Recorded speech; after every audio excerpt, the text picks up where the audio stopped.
Hey dollhouse people, Whitney LaBrie here, and this week I'm putting together a witch's curio cabinet filled with delightfully ghoulish things. If you're interested in doing your own little witch's cabinet, I do have 2 starter kits in my eBay website. The link is listed below. And I've also been working on my own potions. Well, I guess that one needs a little work. Okay everyone, so this is going to be a really fun project today. This is a brand new hutch here made by Town Square Miniatures, and this is what we're going to be using to make our witch's cupboard. And I really love this piece because it is so versatile. It has open, all the doors and drawers open, of course, and then it also has some little, plastic window inserts, which actually I'm going to be removing. One of the first things I'm going to do is actually remove all the door handles and drawer pulls. My idea is actually going to be to make some polymer clay bone handles and drawer pulls. We'll get to that later in the episode. So first I'm just going to remove these. This is the easy removal. And what's really great about these is that really I could reuse them for another project if I want to. And of course, the next step I want to do is take out those windows, because my plan is to paint this whole entire hutch. And then once it's painted, I'm going to put back the windows. It's much easier to remove them right now and glue them back in later versus trying to really tape them up and all that, because then you can't really get the middle rungs that go across there quite as well. So that's what I'm going to do. I'm just going to take those out and we'll just set them aside for now. So in order to paint this, I really need to scuff it up. Because it's a new piece, and really even if it wasn't, it has a little bit of a shine to it. And so I just want to take that down so that'll be easier to paint, whether it's spray painting or even just using acrylic paint. Either one, you want to get rid of that shine so that your paint sticks to it better. I'm not using a really coarse sandpaper. I would feel like kind of middle of the road. You could use a fine sandpaper too if you wanted to. One of the things when you're sanding, just make sure that you go with the grain of the wood as much as you can. Sometimes you can't. There's a little spaces that are a little bit more difficult, but for the most part, just try to go with the grain if you can. Now, instead of painting this with a brush, I'm actually going to spray paint it. For a couple of reasons. Number one, it's super fast. And number two, it allows for the finish to be streak free, which in this case is kind of what I'm really wanting. But when you're doing an old cupboard, you can have streaks, and that really actually sometimes adds to the character of the piece, which is totally fine. All right, and then while my hutch is drying in the sun, I'm going to go ahead and grab some polymer clay here. And what I want to do is I want to make some candle sets here that look like they're melting. Now, the last time I did polymer clay candles was my very first time, and someone suggested or told me that when I do candles, a really good thing to do is add translucent polymer clay to it. So I went and I bought some of that, and that's what I'm going to add. I'm just going to add a little bit of translucent. It's going to give it a more realistic candle look. And then the last time I did the candles, I made them really thick. I wanted these really thick pillars, but in this case, I want them to be a little bit thinner. So I'm just going to make them a little smaller. And then also I'm doing 3 candles together. I'm doing a tall, a medium, and a short candle and pushing them together so they look like a little candle trio. I am also going to take my toothpick and push in the tops of the candles a little bit so they look like they've already been burning for some time. Then I'm going to take the toothpick and pre-drill holes in the bottom so that I can add toothpicks later after they bake and make them look like they already have burnt wicks. And I'm just going to set those aside for a minute, because the next thing I'm going to do is I want to make my door pulls and my drawer pulls look like bones.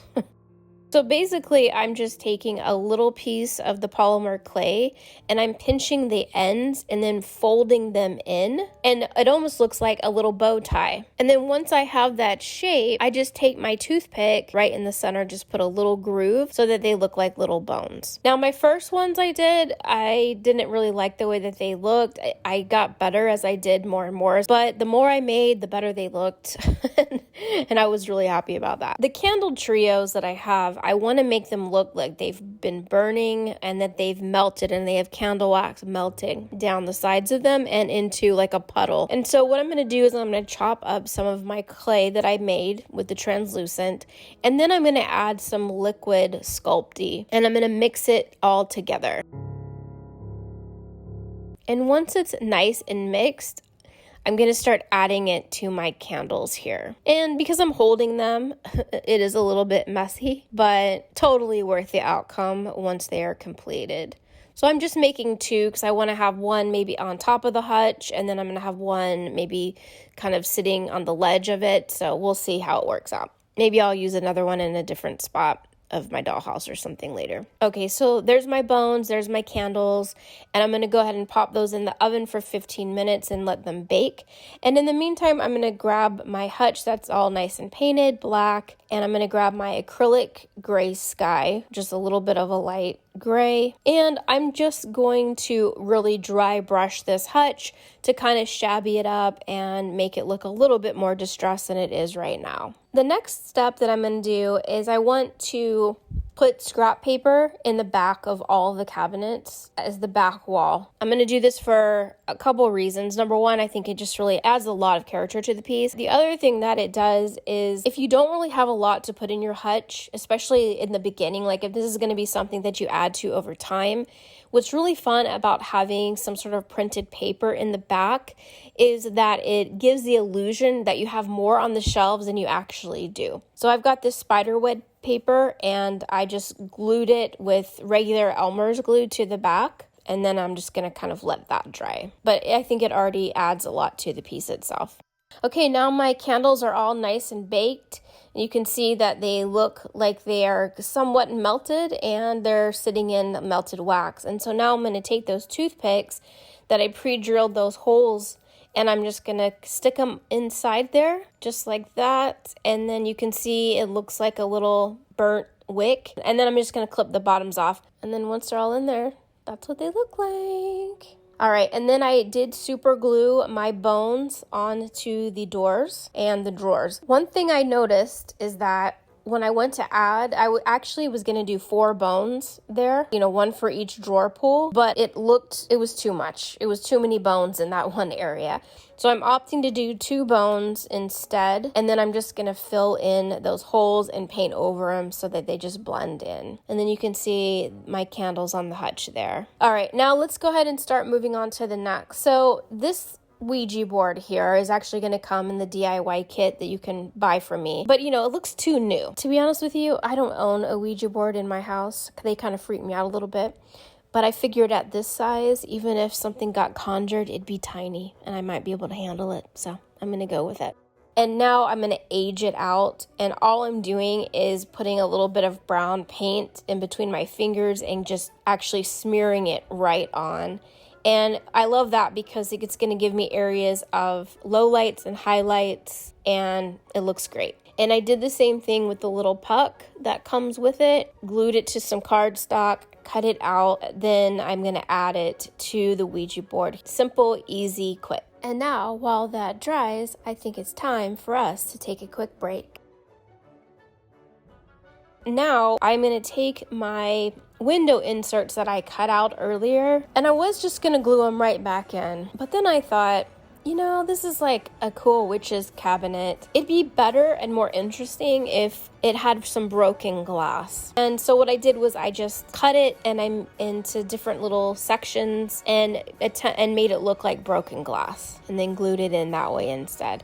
And I think that was much more interesting. Also, my bones are a little too bright white. I just kind of smeared a little bit more brown paint right on those, and you know what? It worked. So that's what I did to kind of age those bones. All right. And so basically the cabinet is finished. And so what I want to do now is go ahead and decorate it. And that's what we shall do.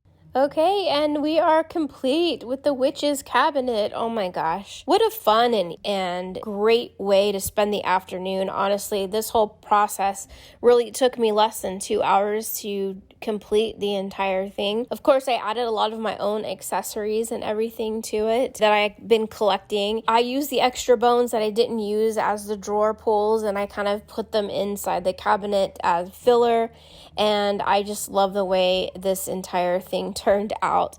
And I did leave room to add other stuff if I want to in the future, and of course the drawers and the cabinets on the bottom aren't filled, and I could always maybe pull out a drawer and then have something like inside it and, you know, coming out of it, you know, a reveal. So something, you know, so you could do so many things with this cabinet. But I hear that Tiny Whitney has been working on the potion that I could not get straight in the beginning of the program. So let's see if she has fixed it. Don't be nervous. We're ready. We're waiting.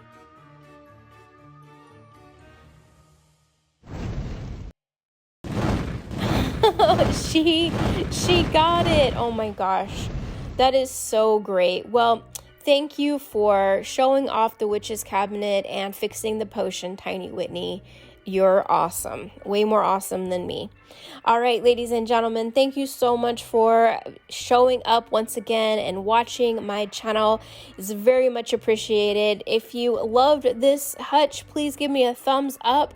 Let me hear from you. I'd like to hear what you think of it. Let me know if you've done a hutch in the past. Of course, if you want to do the same kit, I have 2 available on my eBay site right now, and it will come with the candied apples, the Ouija board. You'll get some books with it. The hutch, of course, comes with it. The little paper bags with the little pumpkins on it come with it as well.